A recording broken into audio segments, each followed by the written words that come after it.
Okay, let's unpack this.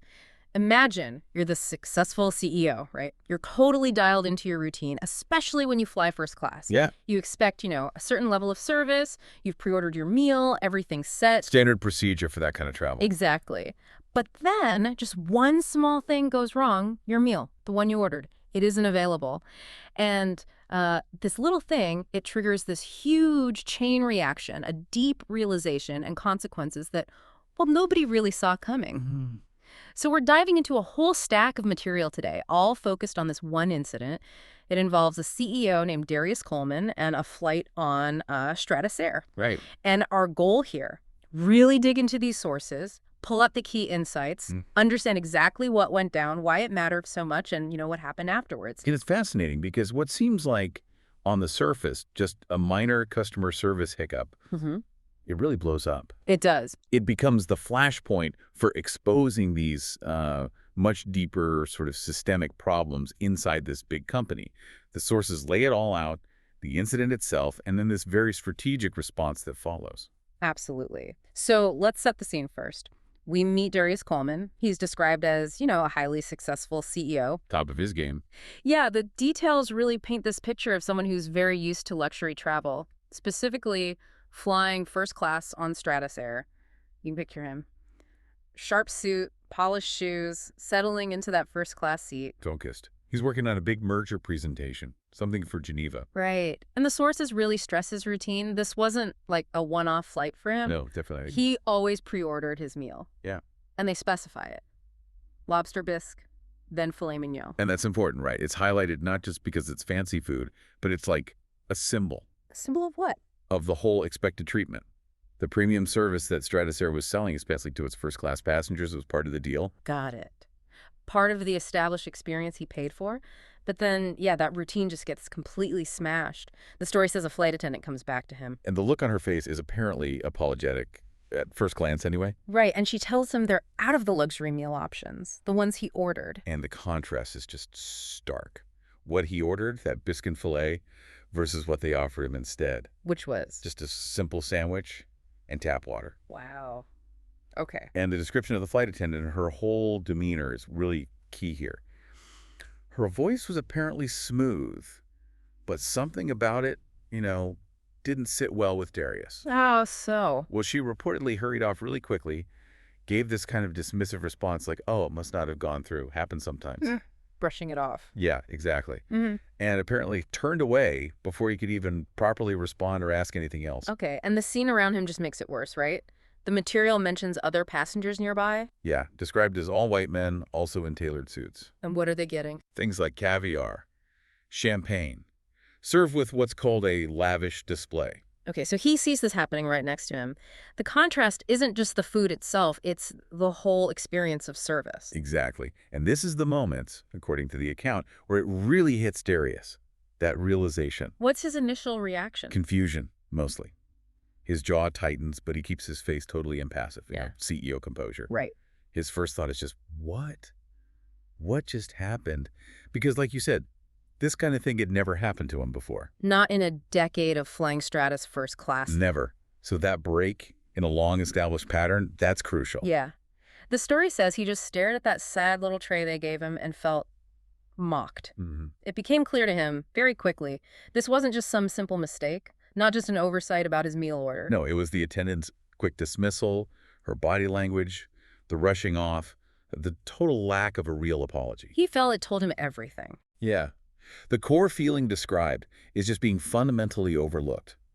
Not just as a paying customer, a premium one at that, but overlooked as a person. And then there's that critical observation the sources underline. He was the only black man in that cabin. Right, and the material says in that specific moment, he felt that fact more deeply than ever before. And that feeling immediately clicks into place with something bigger for him, a pattern. A pattern he'd seen before. Exactly, throughout his life. The sources are really clear. For Darius, this wasn't some isolated error by one flight attendant. It felt like, like subtle racism. Those unspoken assumptions. Right. That feeling of not quite belonging or maybe not deserving the same easy, automatic respect and treatment that others just seemed to get without asking. He looked around. The other passengers hadn't even noticed. It's a really powerful point about perception, isn't it? Because for someone else, Maybe it is just bad customer service. Annoying, but forgettable. But for someone who's navigated a lifetime of subtle biases, microaggressions, an event like this, it lands differently. It carries the weight of all those past experiences. Precisely. It shifts from just an inconvenience into something much, much more significant. A confirmation, almost. Okay, so this is where it gets really interesting. His internal state is described as quiet fury. Yeah, building up inside, his mind's racing. He just can't shake this feeling that something deliberate happened behind the scenes. He felt dismissed, reduced, like he wasn't worth the standard effort everyone else got. But his decision-making process, it wasn't impulsive. He didn't yell or make a scene. No, the story really emphasizes his character here. He wasn't the type to just let this slide. No way. Definitely not. But his response wasn't going to be emotional or confrontational right then and there. He decided he would address it, but how? Calmly, quietly, but decisively. That's the quote. And then comes the pivotal action. It's described very precisely. His phone buzzes. A message from his assistant, a guy named Marcus Brandt. And Darius's reply. Just one sentence, but wow, it's incredibly strategic. What does he say? Initiate internal audit protocol. Flight 917. Cabin crew ID needed. Confirm when ready. Boom, just like that. Yeah, that single text message instantly changes the whole game. It totally expands the scope. This isn't just about getting his filet mignon or even getting an apology anymore. No, this is about sending a very clear message. Yeah. And exposing what he suspected was a deeper systemic issue within the airline's culture. It goes from a personal insult to a professional directive for investigation and change. Okay, so let's dig into that systemic issue a bit more. The story brings in Marcus Brandt, Darius's assistant, described as ever vigilant. Right. And he gets to work immediately, accessing airline employee records. What does he find? Well, according to the account, what he finds seems to back up Darius's suspicions about the crew's behavior. He pulls the personnel files specifically for the attendants on that flight, Flight 917. And is there anything specific about the attendant who denied the meal? Oh, yeah. This is a key detail. The record showed she actually had a history of complaints. Really? Like what? Not just minor stuff. Mentions of discriminatory remarks, rude behavior, even passive-aggressive comments about prioritizing certain guests. Prioritizing certain guests. Wow, that ties right back in. Exactly. And that's the aha moment the material really points to. This wasn't presented as just, a one-off bad day for this employee. The files suggested a pattern. Right. As the sources put it, it was systemic. This kind of behavior had a history. It clearly wasn't being properly addressed, and it seemed linked to this idea of prioritizing some passengers over others. So Darius's motivation, it really goes beyond just getting even for the bad service. Absolutely. It was about using his experience and, frankly, his power to shine a light on this hidden system. To force some accountability. Yeah, and hopefully stop others from getting treated the same way. It's a pretty potent example of turning a personal slight into a push for real organizational change. Okay, so back on the plane, what happens next in the cabin? Well, Darius taps the service button again. This time the description says, more deliberately. Okay, and who comes? The same attendant. No, a different one. An older male attendant this time. And the description notes there was a visible hesitation in his step. Like he already knew something was up. Yeah, like maybe word had spread among the crew that seat 1A wasn't happy, and maybe why? Something had shifted, is how it's phrased. And Darius, how does he handle it? Still calm, but firm. He asks for clarification again about the meal situation. But his question is very pointed, right? Almost quoting that documentation Brandt found. Exactly. He says something like, I pre-ordered a luxury meal, and yet I've been given something else. You mentioned something about prioritizing guests. Can you explain that? Oof. Direct hit. Yeah. And the account says the attendant just stammered. Couldn't give a straight answer. And Darius. He cuts him off. Doesn't even let him finish floundering. Just states, very deliberately, very precisely, I understand completely. Wow. Message received. He wasn't looking for an excuse at that point. No. He was letting them know that he knew the game was already in motion. Right, because as they're getting closer to Geneva, the material makes it super clear Darius is already thinking way past the flight itself. He's several steps ahead. His actions weren't really happening in the cabin anymore. They were happening on the ground, set in motion by that text. His next move would be the final one, and the story says the results were going to be undeniable. Stewardess was about to feel the impact of his quiet decision. And you see that impact the second the plane lands. The scene when they disembark, it's striking. What happens? Two sharply dressed airline officials are waiting right there at the gate, presumably for Darius. And does he talk to them? Nope. Walks right past them, without a word. Why? Because it was already handled. Pretty much. Hmm. The sources reveal the wheels were already turning fast. He'd already sent video evidence. Video evidence from the flight. Presumably, yeah. Yeah. Maybe recorded discreetly on his phone during the interactions. Sent directly to the CEO of Stewardess. And that audit request. Already well underway. Mm. Initiated by that single text to Marcus Brandt. So that's the trap the material talks about. Exactly.